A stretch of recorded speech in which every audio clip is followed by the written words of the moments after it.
The Beretta 950 is a simple blowback pistol with a single-action trigger mechanism and tip-up barrel.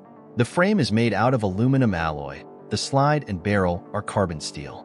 Early models, 950 and 950B pre-1968, do not have a safety lever, employing an inertial firing pin for safe hammer-down carry instead. The half-cock notch is not for carry and could cause the gun to fire if dropped on the hammer. Later models, 950BS post, 1968, are provided with an external safety lever.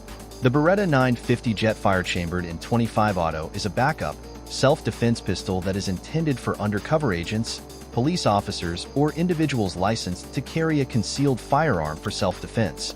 The Minx version in .22 short is not advised for such a role due to the caliber. Being lightweight, low profile, and easily concealable makes it ideal for concealed carry.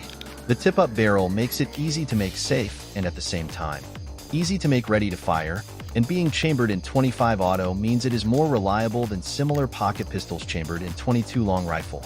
The .25 auto round allows it to be a very compact, lightweight gun, but the cartridge is relatively short-ranged and low-powered, putting it in the same class as the .22 long rifle cartridge.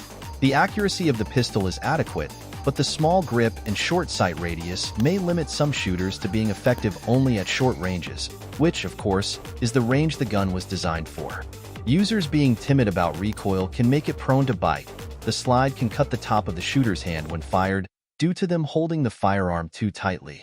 As the pistol lacks a shell extractor, relying instead on blowback pressure to clear the shells, misfires are removed manually by tipping up the barrel and pulling the shell out. This is usually viewed as a limitation, but can also be seen as an advantage.